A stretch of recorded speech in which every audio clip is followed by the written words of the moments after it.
Hey everyone, the Bearded Xeno here, and got some sad news, and it's just like the Lord giveth, the Lord taketh away, pretty much. That's the best proverb here that you can get for this. Just a couple days after we got about a week after we got the whole announcement that, oh, Ridley Scott's actually doing another Alien movie and not a Prometheus sequel. I mean, same thing, Alien and only, you know what I mean? We get sad news that we are we never were getting one, but there is no chance for an Alien Isolation sequel. And that's very disheartening. That sucks. It really, really does. Like, Alien Isolation is the best thing to happen to the franchise in 20 years? In my existence, pretty much. It's the best thing to happen to the franchise. Because, all throughout the 90s, all throughout the 2000s and the 2010s, some good things happened, but nothing particularly great. Basically, nothing amazing has happened in the franchise since Aliens. And Alien Isolation was that. Alien Isolation, I believe, belongs with Alien, Aliens, and Alien Aliens, and the greatness upper echelon of the franchise.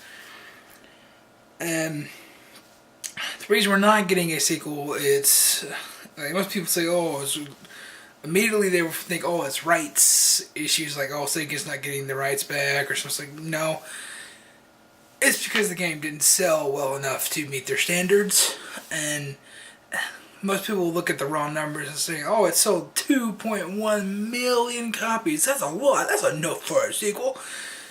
Not really. Not really. When you look at, constantly ballooning AAA game development budgets, and this game was a very, very AAA title. It was super polished. There's only one bug that I know of that is consistent, and that is when you first go into the, spoiler alert, hive, it's the bolt gun just hovers there. Don't know why, but that's still there. So, that's the only bug that I know about in Isolation. Story was great, the sound design was great, the graphics were just beautiful. It was one of the best games from last year, but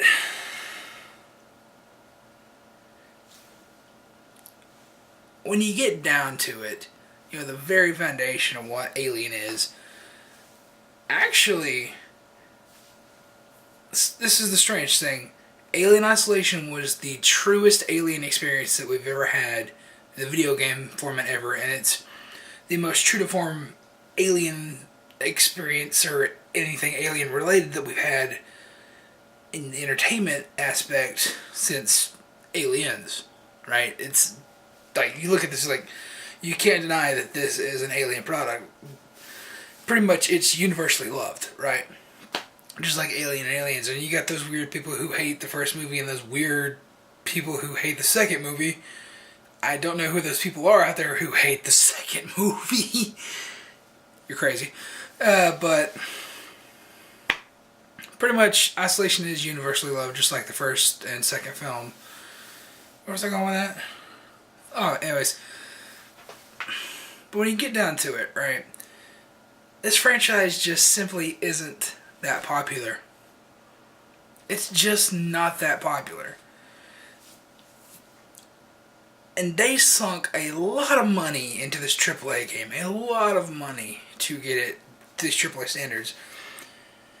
And the cold hard truth is, there's just not that many of us Alien fans out there. It really just is not. And actually, a lot of the people who are still fans from the Alien and Aliens era don't play video games anymore. And there's been like a resurgence of new Alien fans. Not many from my generation at all, but the generation after me, the people from the late 90s, early 2000s, the people who are in their teens right now, those people seem to really be into Alien and Predator, and that's great. That's really great. Also, those people are some of the people who think that Alien and Predator are in the same canon. probably do a whole video on that eventually. Might do it after this video, I don't know, but they are not in the same universe. Just want to say that right now. But the truth of the matter is, there's just not that many of us out there.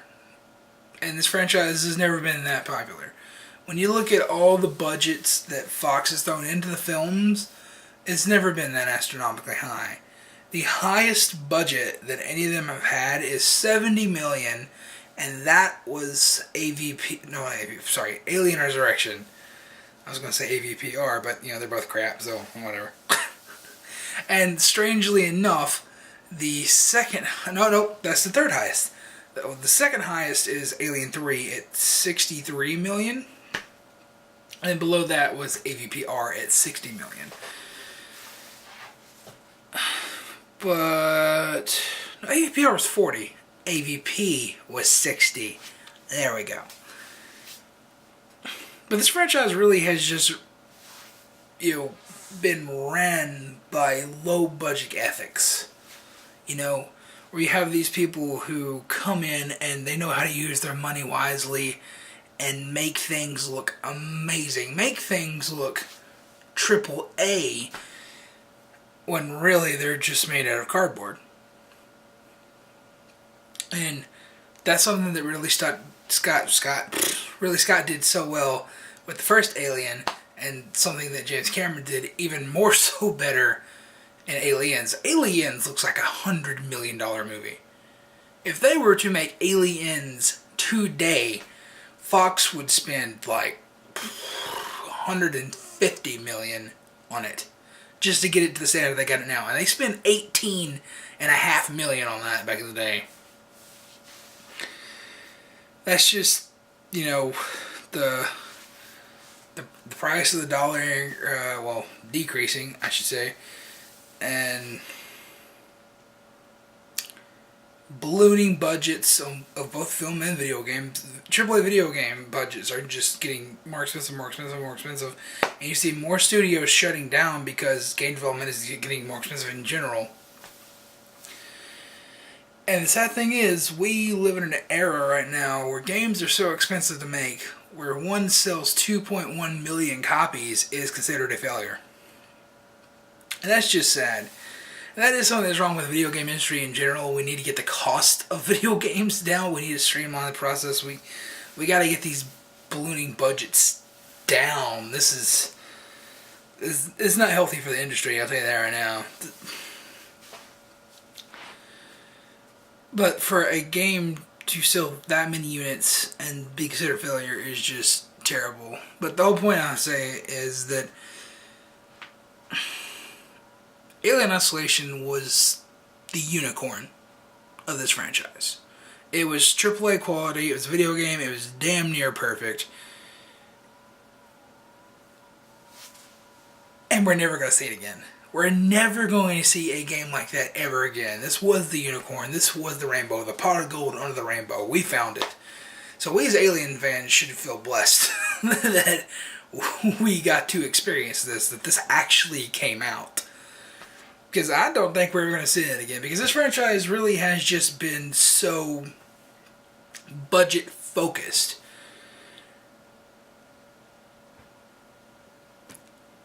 I don't even know if we're ever going to see the character of Amanda Ripley ever again, which that really sucks. But you could really explore her back because the actress who plays her, Keza Burrows, is an actual real person who voiced her and provided her face. So, if Fox ever wanted to bring her back into a movie, they could. That's good. That door is open. We could still see more of her story, but we're not going to see it in a sequel to Alien Isolation. At least not a AAA sequel, that's for sure.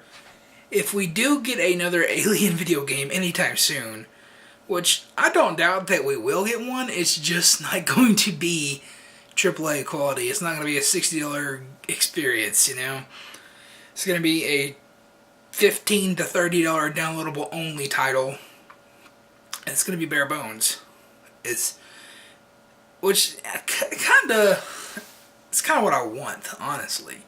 I want somebody to just buckle down and focus on one thing just streamline the thing, whether they're working for multiplayer or co-op, for an Aliens game. You know, it'll be smaller, but it'll be more streamlined. It'll be the level of polish put into Alien Isolation, but on a much smaller scale. Alien Isolation, not only was it a AAA game, but it was 18 hours long. That's a lot of game. That's a lot of AAA game. That's a lot of money that they spent making this game. And that's really why I say this was the unicorn. This was the fluke. We're never going to see this ever again in this franchise. And that sucks. That really does suck. And I know Sega was probably relying on this taking off in the horror game, seeing like Outlast or Amnesia or something like that. But a couple things hurt that, I think. First off, the IGN review, and as much as I love Ryan McCaffrey, I don't think he was the right person to review that game, because his review just really stood out at a 6, and I generally agree with his opinions, right? There's only been 2 games that that he has reviewed that I completely disagree with his opinions on. That would be Alien Isolation and the Duke Nukem DLC, Duke Nukem Forever DLC. He gave it a 3. I'm like, it's a 7, maybe? That's what I think, but he gave it a 3. So yeah. But I generally, align with his views. So it was disheartening to see him give it a 6, but I'm not going to say that it's all his fault. But I really do think that IGN review really did hurt the sales of it. And also, the price point. The difference between Amnesia and Outlast, and of course, Alien Isolation, Amnesia and Outlast are $20 games. They're indie games. They were made on a budget by a small team and released digitally. Alien Isolation was a big AAA title that was in development for multiple years with a huge staff working on it. That's the big difference there. Outlast could sell 2 million copies, be a massive, massive success. Alien Isolation sells 2 million copies, it is a horrible failure. That's economics. That's just the way the video game business works. And I think that's the problem with AAA development. I think that's the problem with the video game industry right now. And that could ultimately be the downfall of the industry. I don't want to say that happened. So hopefully this is telling to a lot of developers and publishers out there, because this game was just pretty much universally loved. Like, pretty much the only person I've seen that hated it was Ryan McCaffrey. Like I said, as much as I love the guy. I've read his reviews since 2006. So, yeah. All the way back in the old OXM days. Still follow everything he works. Love, listen and watching everything that he does with IGN. But I really do think that review ended up hurting the thing. Now, by me saying that, I know there's going to be some people out there that are going to resent him and call him a horrible person and stuff like that, and probably still hold a grudge. But I don't say that. It was just the guy's opinion. We can't hold that. I'm just saying. But I do think, because it's the official IGN review, I think that ended up hurting it. I really do. Not by much, but enough to tip it over the scale. But like I said, I really don't think this game was Alien. It's the most ironic thing ever. Even though it was 100% Alien through and through, the experience through and through was 100% Alien. The spirit of it, the way it was made, was not Alien at all. It was just not true to the franchise's roots. It was not made on a budget. And that's the thing with this franchise.